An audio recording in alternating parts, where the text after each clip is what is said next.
Assalamualaikum warahmatullahi wabarakatuh. Perkenalkan, nama saya Ruby Hasan Nugroho dengan NIM 112009100000019. Di video kali ini, saya akan menjelaskan tentang komputer kuantum. Teknologi komputer merupakan salah satu teknologi yang paling cepat mengalami perkembangan dan kemajuan. Komputer-komputer yang ada pada saat ini sudah mencapai kemampuan yang sangat mengagumkan. Tetapi kedahsyatan komputer tercanggih yang ada di saat ini pun masih belum bisa memuaskan keinginan manusia yang bermimpi untuk membuat sebuah superkomputer yang benar-benar memiliki kecepatan super.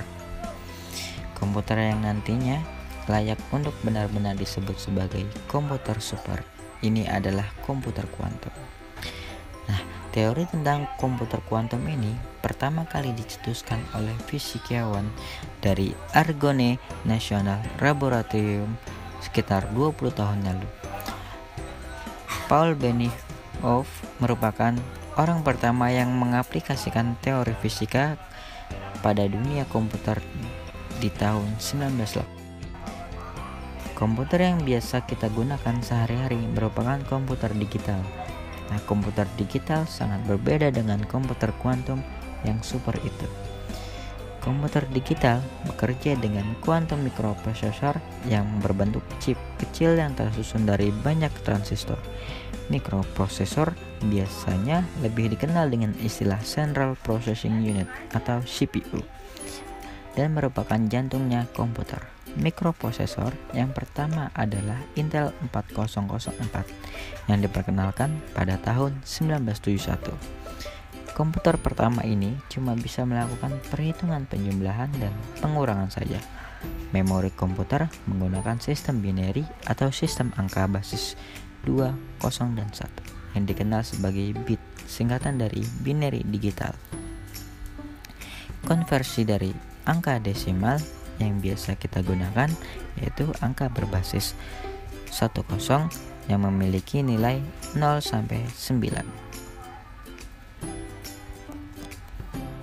Kuantum komputer atau komputer kuantum memanfaatkan fenomena aneh yang disebut sebagai superposisi.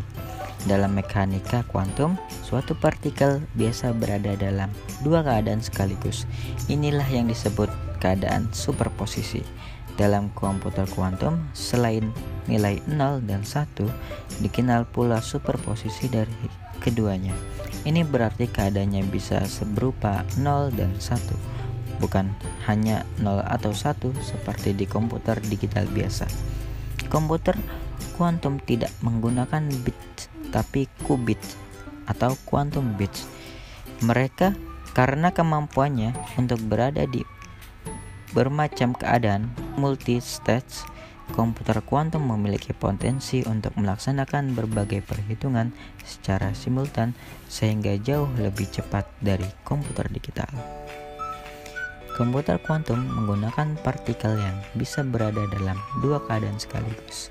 Misalnya, atom-atom yang pada saat yang sama berada dalam keadaan tereksitasi dan tidak tereksitasi atau foton yang berada di dua tempat berbeda pada saat bersamaan.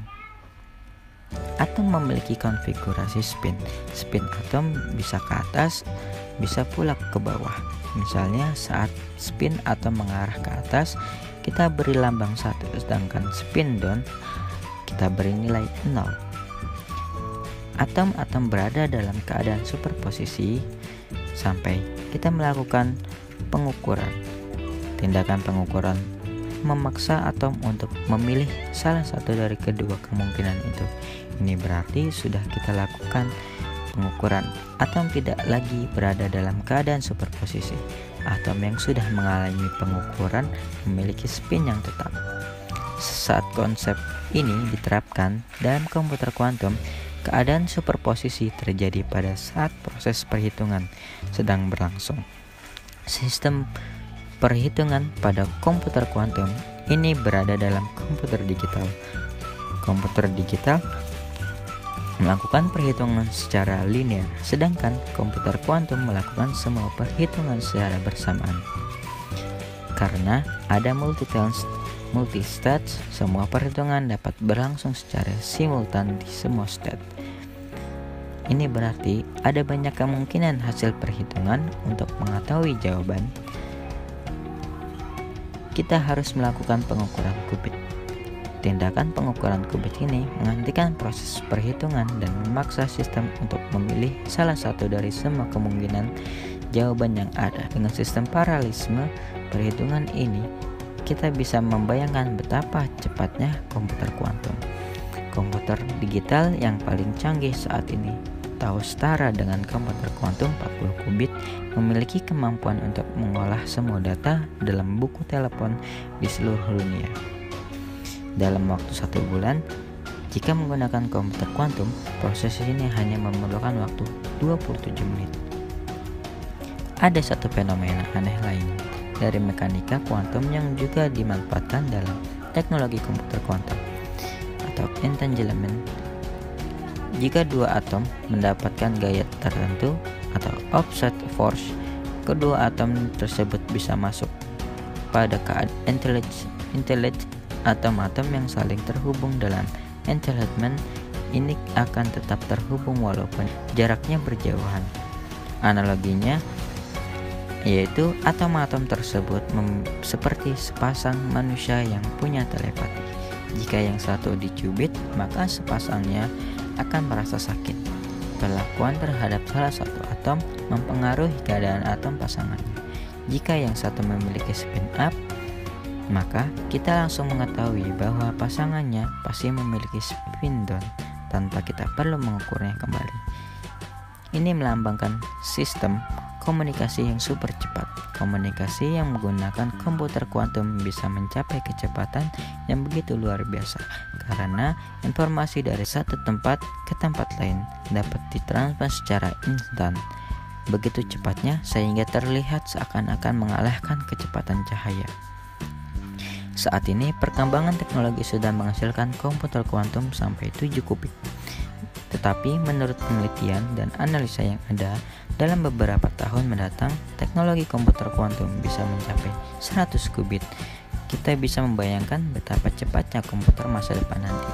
Semua perhitungan yang biasanya butuh waktu berbulan-bulan, bertahun-tahun, bahkan berabad-abad, pada akhirnya bisa dilaksanakan hanya dalam hitungan menit saja. Jika kita menggunakan komputer kuantum yang super canggih dan super cepat itu, di masa akan menggunakan komputer yang tidak lagi tersusun dari transistor mini seperti sekarang. Komputer kuantum tidak lagi memerlukan chip komputer yang semakin lama semakin padat karena semakin berlipat gandanya jumlah transistor yang dibutuhkan untuk meningkatkan kinerja komputer. Mungkin itu saja yang bisa saya sampaikan, kurang lebihnya mohon maaf. Wassalamualaikum warahmatullahi wabarakatuh.